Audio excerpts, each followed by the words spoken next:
Today we are going to do a new poem, that is Dear Mr. Examiner, and the poet of the poem is Mr. Gareth Owen.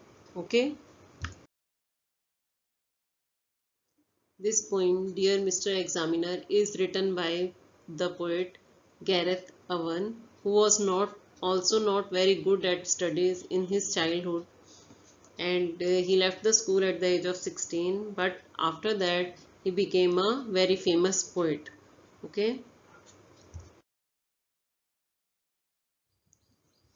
Dear Mr. Examiner. Okay, as it is very clear from the title of the poem that this poem is addressed to Mr. Examiner. Thank you so much for your questions. I have read them most carefully through, but there isn't a single one of them that I know the answer to. The poem Dear Mr. Examiner is written by the poet Gareth Owen, as it is very clear from the title of the poem that it is addressed to the examiner.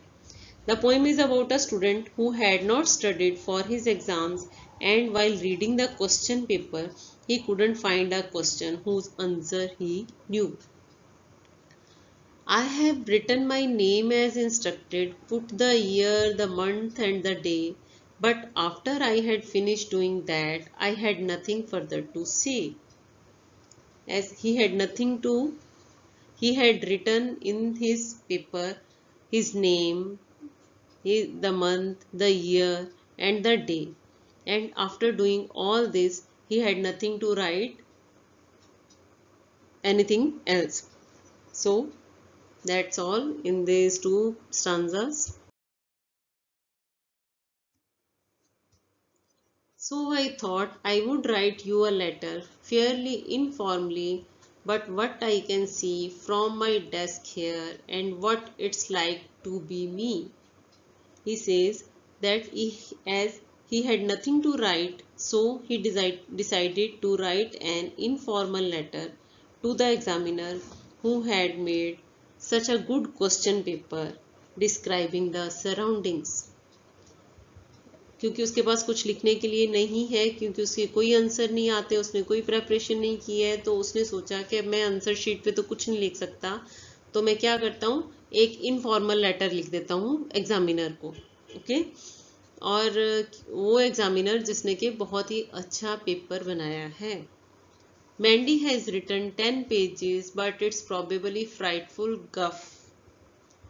And Angela Smith is copying the answers off the cuff. Mandy, in the poem, he clearly tells the poet that a student Mandy, doing the same question paper, has filled 10 pages, but that is a frightful guff, means foolish ideas. And another student, Angela Smith, is copying the answers off her cuff. Off her cuff means she also has not prepared for the exam. कहता है कि मैंडी जो है वो कहता कि उसके पास कुछ है नहीं लिखने को, तो उसने अपनी सराउंडिंग्स को डिस्क्राइब करना शुरू कर दिया है. वो कहता उन जो स्टूडेंट्स पेपर दे रहे हैं उनमें से एक स्टूडेंट है मैंडी, उसने 10 पेजेस फिल कर दिए हैं, पर फ्राइटफुल गफ मीन्स कि मीनिंगलेस लिखा है उसने, उसको भी कुछ नहीं आता है. And Angela Smith is also copying the question answers from someone else, and she is also writing what ever, जो भी उसके दिमाग में आ रहा है वो लिख रही है, क्योंकि उसने भी कोई प्रेपरेशन नहीं की है. Miss Quinlan is marking our homework. The clock keeps ticking away. I suppose for anyone outside, it's just another day. What he's saying that their class teacher, Miss Quinlan, is checking their notebooks, and the time is running out. Time is passing, and for anyone else who is outside this room, that is to him, there is nothing different. Who is outside that examination hall, this day is just like any other day, means to him this is a special day due to exam. There will be mothers going on errands, grandmothers sipping tea, unemployed men doing crosswords or watching Crown Court on TV.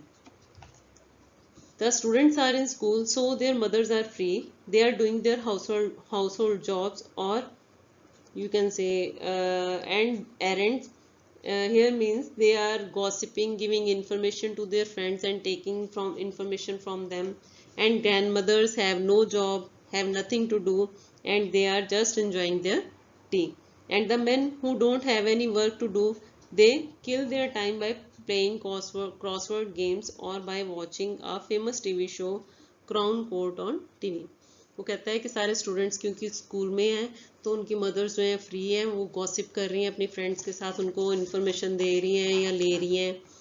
And grand mother's जो हैं वो चाय का मज़ा ले रहे हैं अपनी.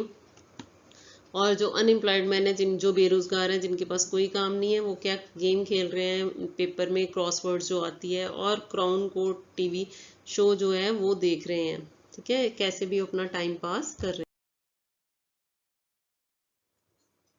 The rain has finally stopped here. The sun has started to shine, and in a back garden in Sefton Drive, a housewife hangs shirts on a line. He says that the rain has stopped and there is sunshine outside. The name of the area is Sefton Drive, and in the back garden, a housewife is hanging clothes on the clothesline to dry. Okay, वो कह रहा है कि बारिश जो हो रही थी वो रुक गई है और अब सूर्य चमक रहा है, रोशनी शाइन चमक रहा है, सनशाइन है बाहर. और वो एरिया का नाम क्या है जहाँ पे इनका स्कूल है? सेफ्टन ड्राइव. उसके बैक गार्डन में आ हाउसवाइफ जो है, जो लेडी घर पे रहती है, वो क्या है, कपड़े सुखा रही है. Line means close line means कपड़े सुखाने वाली तार जो होती है उस पर कपड़े टांग रही है. A class flies past to play tennis. The cathedral clock has just pealed. A mower chugs backwards and forwards up on the hockey field. One of the classes is going to play tennis, and because they are going to play, they are not walking, they are just running fast. In the hockey field, someone is cutting the grass with the mower. कि class उनमें से, उनके school में से कोई एक class जो है जो टेनिस प्ले खेलने जा रही है. और वो जो कैथेड्रल क्लॉक है, कैथेड्रल क्लॉक मीन्स वहाँ पे ज़्यादातर लोग ईसाई हैं, और कैथेड्रल होता है कि चर्च, जो मेन चर्च होता है उनका, वहाँ पे एक बड़ा सा क्लॉक लगा होता है, वो उसमें घंटे की आवाज़ बज आ रही है. और एक मोवर चग्स बैकवर्ड्स एंड फॉरवर्ड्स, एक कोई जो है वो ग्रास काट रहा है वहाँ पे हॉकी फील्ड में मशीन से. और चग्स मीन्स धीरे धीरे, मशीन के चलने की आवाज़ को कहते हैं. आगे और पीछे चल रही है मशीन और वो आवाज़ आ रही है. Miss Quinlan's just read what I have written. Her face is an absolute mask. Before she collects the papers in, I have a sort of favors to ask. Now he says that Miss Quinlan, their class teacher, has read what he is writing, but she has showed no expression on her face. But before she collects their answer sheets, the student who is the speaker in this poem, he says that he wants to ask for a favor. Okay, वो कहता है कि वो जो miss क्विनलैन, जो उनकी class teacher है, उसने पढ़ लिया उसका पेपर, और पर उसने कोई एक्सप्रेशन नहीं दिया, शो नहीं किया कि वो राइट है या रॉन्ग है. और वो पर कहता है कि मुझे, वो जो क्लास टीचर है वो आंसर शीट्स ले, उससे पहले मुझे उनसे एक फेवर मांगनी है.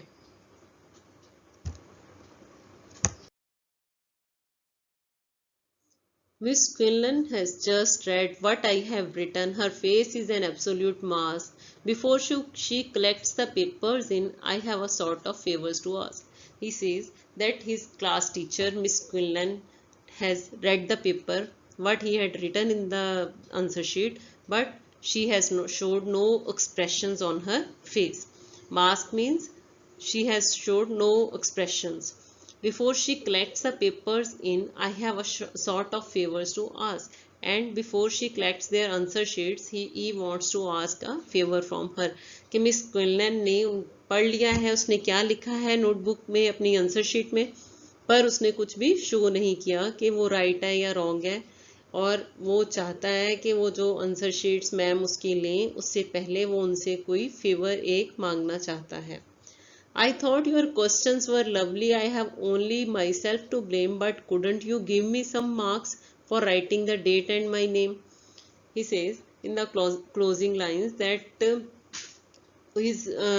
question paper made by the examiner was very good, but there, who is to blame? Only the student who has not prepared for his exams. And he asks the favor from the examiners that if he could give him marks for the date, for writing the date and his name.